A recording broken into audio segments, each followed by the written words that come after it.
Welcome to the latest edition of Until Saturday, live reaction emergency edition, YouTube only, but going in the podcast feed. I don't know what we're doing here. Dave Ubben and I just finished up recording our weekly pick show live on YouTube here just about an hour ago with Max Olson, and you will hear that podcast directly after this, but shortly after, like 30 seconds after we were done with the pick show. Michigan and the Big Ten released statements about a resolution in the Big Ten's investigation into Michigan and Jim Harbaugh. The statement from Michigan reads, this morning, the university, Coach Harbaugh, and the Big Ten resolved their pending litigation. The conference agreed to close its investigation of the university, and Coach Harbaugh agreed to accept the 3-game suspension that was levied by the Big Ten last week. Coach Harbaugh, with the university's support, decided to accept this sanction to return the focus to our student athletes and their performance on the field. Their conference has confirmed that it is not aware of any information suggesting Coach Harbaugh's involvement in the allegations. The university continues to cooperate fully with the NCAA's investigation, and I will add that is ongoing. The Big Ten also released a statement, which is worded a little bit differently, and this statement is, the Big Ten Conference's commitment to student athletes, sportsmanship, and the commissioner's duty to protect the integrity of competition will never waver. Today's decision by the University of Michigan to withdraw its legal challenge against the conference's November 10th notice of disciplinary action is indicative of the high standard and values that the conference and the university seek to uphold. The University of Michigan is a valid member of the Big Ten Conference, and the conference will continue to work cooperatively with the university and the NCAA during this process. So on one hand, Dave Ubben, we have Michigan saying that they have accepted and, have paused with the Big Ten this situation. And the Big Ten statement says that Michigan withdrew its legal process or legal offense. Mm-hmm. What's the first thought here for you? I think there's a competitive element to this, which is that if you're waiting every week to figure out whether or not your head coach is going to be on the field, that is a problem in game planning. If you don't know. And this week, Michigan wasn't going to know until Friday. It was trending toward probably, but you didn't know. And I think if you can just sort of say, okay, this is our deal for the next 3 weeks, 2 weeks now, you're not going to have Jim Harbaugh. I think that simplifies things a little bit. And I will say that the Big Ten not acknowledging that they have close the investigation in their own statement is very interesting to me. We'll see what that looks like. The NCAA, is probably still going to take forever on all this. I'm skeptical that this is a new information thing. I think it's a combination of just wanting this behind you and having some certainty. I think it's possible that there's new information. It's possible. There is a big energy shift here from we are victimized by a witch hunt to we're going to accept this. And I know that there is a notion of understand what you have up against you and then prepare accordingly. And I agree with what you just said. I also don't know if Jim Harbaugh and Michigan, if they thought wholeheartedly that they did nothing wrong, would accept Harbaugh not coaching in the Ohio State game with its team's entire season hanging on the balance. So this kind of seems to be the MO a little bit with Jim Harbaugh when it comes to these types of scenarios. I believe earlier in the year, when the NCAA cheeseburger gate happened, he was accused of lying. And of course, that was just a big show publicly. And then eventually he accepted that suspension and served it. This is the same case as that. I don't know, what the next step here is. I'm sure that the NCAA's investigation has already, been involved with the Michigan student athletes and whatever they need to do in order to find what they can. Because the NCAA isn't. It's not like it's a back burner issue for them. Like they are investigating it actively. So I guess to get the Big Ten to stop is a nice little win for Michigan, because I don't think you want people digging when, there's potential wrongdoing there. But also, too, does this just mean that Jim Harbaugh is going to come back on a white horse and coach the Big Ten championship game if they make it, or the college football playoff? And is that a win for Michigan fans? I think that this is an interesting situation here. Yeah, I think it'll be interesting, as far as the why also. I think if you remove your legal your legal protestations here, seemingly voluntarily and avoid discovery, that's always the discovery process is usually a painful one for both sides. I think the Big Ten probably didn't have to worry a ton about that. but Michigan might have. But ultimately, I'll be interested to see how Michigan plays this, because you saw, I mean, RU wrote a good column that we were kind of talking about over the weekend, that the You thought it was defiance is good? fine. It was good, Ari. I know a lot of people were yelling at you, but that's just the internet.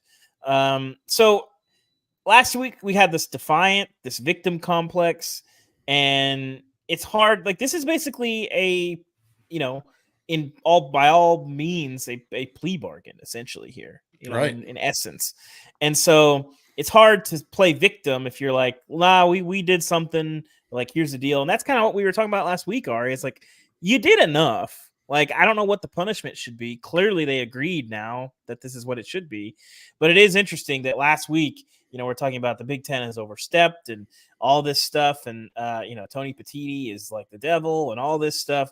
And now it's like, oh, okay. Like, I still think last weekend's punishment on Friday was premature and half-assed. I don't. Well, but all right, that's what we said, though. It's a half measure because you only had half the information. You had enough information. No, you got to do something. That if you're going to suspend him, and if you're not, then don't. And I wonder if they would have suspended him from practice and being in the building indefinitely pending the investigation. Because if you have enough to suspend him this way, then you have enough to suspend him in another way. Presumably, if this information would be different today, I'm sure that they would have pushed back on that a little bit more or whatever. But I get this sense of Michigan's probably taking a deep breath today because they're probably going to get their coach back, whatever the NCAA investigation is doing or uncovering. I assume it's going to take longer than 6 weeks to get to the final conclusion of, which opens the door for Michigan to potentially compete for and win the national championship. On the other hand, I have this sneaky gut feeling based on the way these statements were read, the way they were different, and what we know about the investigation and the information that's already been reported, that there is a hammer coming. And it might be coming, early next year. So, we'll see exactly how this continues to play out. But I am somewhat surprised at the tone shift of the university president tweeting something strongly worded that you would anticipate reading after a national tragedy happened, to, okay, you're fine. We're done. We don't want to do this anymore. All that is a huge, yeah, I thought it was completely tone deaf and yes. I mean, I'm happy he did it because it made my entire column on Monday, but it seemed to me to be a lack of understanding of the situation that you're in and what could be coming down the pike. There is the possibility that the NCAA found something out while on campus or while investigating that is looking bad for Michigan, and fighting this anymore in the current state of things would be not good for them. And that's where we're at right now. I don't know. My gut feeling is not, we just want to know what we're dealing with. So let's get this over with. My gut feeling is there is more to the story, because we know there's more to the story. We don't know all the information, and all the questions, Dave, that we still need to be answered. Like, when did Harbaugh, become aware of this? Did he become aware of it when we did, or did he know something was going on? Who all was involved in this? Did assistant coaches know? Was there anybody part of the scheme that was on the take a deep breath actual roster? Like, there's a lot here to get to know. And frankly speaking, I think there's a whole picture to be painted for who Connor Stalions is, what his motivations were in the long term, and how close he was to achieving those motivations. So, I am a little bit bummed because I was hoping that Michigan would legalize its way, legal team its way back into getting Harbaugh for the Michigan-Ohio State game. Seems like they're no longer going to try that, and it just seems like eerie to me. Is that like in my head, or are you? It's weird. I think the level of like having that certainty, like you said, is it's hard to imagine that the value of that would outweigh the